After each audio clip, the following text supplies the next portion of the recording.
घर गृहस्थी में रहते हुए भजन नहीं हो पाता है, बहुत सारी विघ्न बाधाएं आती हैं, तो हम भजन कैसे करें, यह प्रश्न है।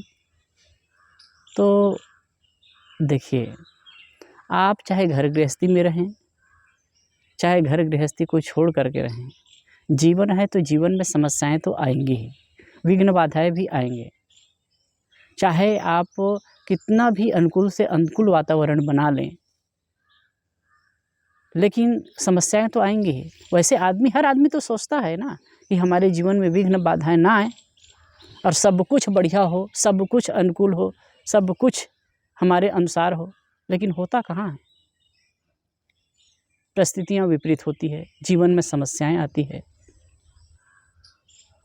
किसी ने कहा है, सावन के मधुमास भी देखोगे तुम, सावन के मधुमास भी देखोगे तुम, मरुस्थल का प्यास भी देखोगे तुम, राम के स्वयंवर में मत झूमो इतना, कल सीता का वनवास भी देखोगे तुम, कल राम का वनवास भी देखोगे तुम। तो अनुकूल और प्रतिकूल परिस्थिति तो आएगी ही। और जो आदमी ऐसा सोचता है कि भाई अनुकूल अवस्था आए, अनुकूल परिस्थिति आए, तब हम साधना करेंगे, तब हम भजन करेंगे, तो वो भूला हुआ है। जीवन में जो भी परिस्थिति है उसी में चलते हुए अपने को साधन भजन करना है। वैसे देखा जाए ना तो विषम परिस्थिति में ही आप अपने आप को निरख और परख सकते हैं। किसी ने बहुत रामायण में ही आया है, धीरज धर्म मित्र अरु नारी, आपत्ति काल परखे चाली। धैर्य की परीक्षा, मित्र की परीक्षा, धर्म की परीक्षा और नारी की परीक्षा आपत्ति काल में ही होती है। आपत्ति काल होती है, विषम परिस्थिति होती है। ऐसे समय में जब आप रहते हैं तो अपने मन को देखने का, परखने का अवसर मिलता है। उसी समय तो संसार की अनित्यता का बोध होता है, संसार की दुखरूपता का बोध होता है, संसार का धोखा पता चलता है। और ये चीज़ वास्तविकता को समझना और समझ करके कहीं मोह न करना, यही तो भजन है। मोह मुक्त होकर के ही हम सहज अपने आप में हो सकते हैं। भजन क्या है? अपने में होना। भजन क्या है? सबसे निर्मोह होकर के, निष्काम होकर के, स्वरूप भाव में, आत्म भाव में, ईश्वरत्व में स्थिर होना। अब ये कब होगा? जब संसार और संसार के प्राणी पदार्थों के प्रति जो हमारे मन में राग की भावना है, गांठ है, वो टूटेगी तब। अब ये कब होता है? जब विपरीत परिस्थिति आती है तब।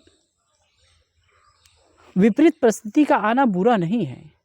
वैसे किसी के जीवन में हर समय अनुकूल ही अनुकूल हो ऐसा संभव ही नहीं है। विषम परिस्थिति आती है, लोग प्रतिकूल होंगे, शरीर में रोग व्याधि आएगी, आर्थिक परेशानी हो सकेगी, अनुकूल लोग प्रतिकूल हो जाएंगे।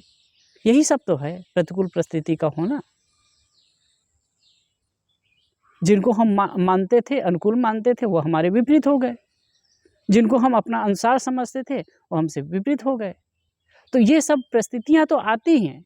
अब इसी से तो पता चलता है कि वास्तव में जिस संसार से मैं इतना संबंध जोड़ता हूँ, जिस संसार को मैं अपना इतना मानता हूँ, वो मेरा नहीं है, वो अपना नहीं है, बिल्कुल अलग है।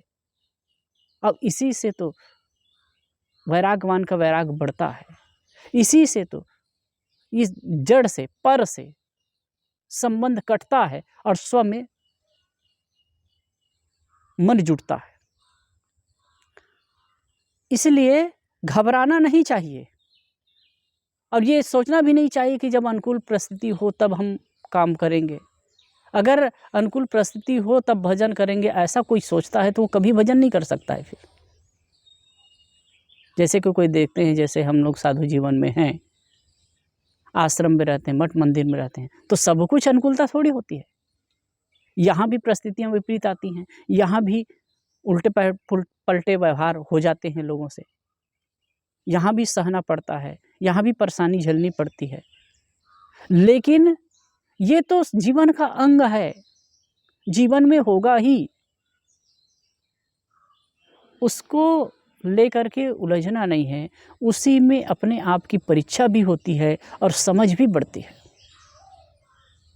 महाभारत में एक जगह आया है, शायद कुंती ने पूछा है कि मेरे जीवन में दुख आए, कहा है कुंती ने, मेरे जीवन में दुख आए, दुख कम ना हो, क्यों? इससे मैं भगवत भजन कर सकती हूँ। तो विषम परिस्थिति से घबराने की आवश्यकता नहीं है और उससे आप बल प्राप्त करके अपना काम कर सकते हैं।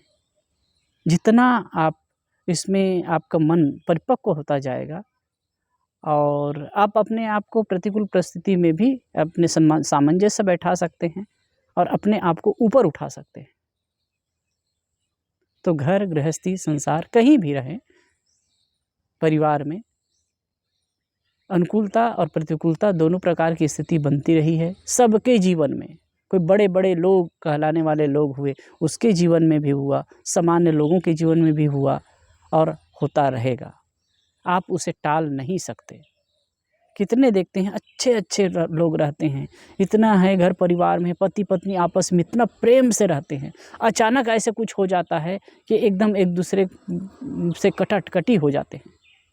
कई लोग ऐसे होते हैं कि करोड़ों अरबों की संपत्ति है, आराम से जी रहे हैं, शान से जी रहे हैं, अचानक ऐसी कुछ घटनाएं घटी और वो रोड पर आ गए।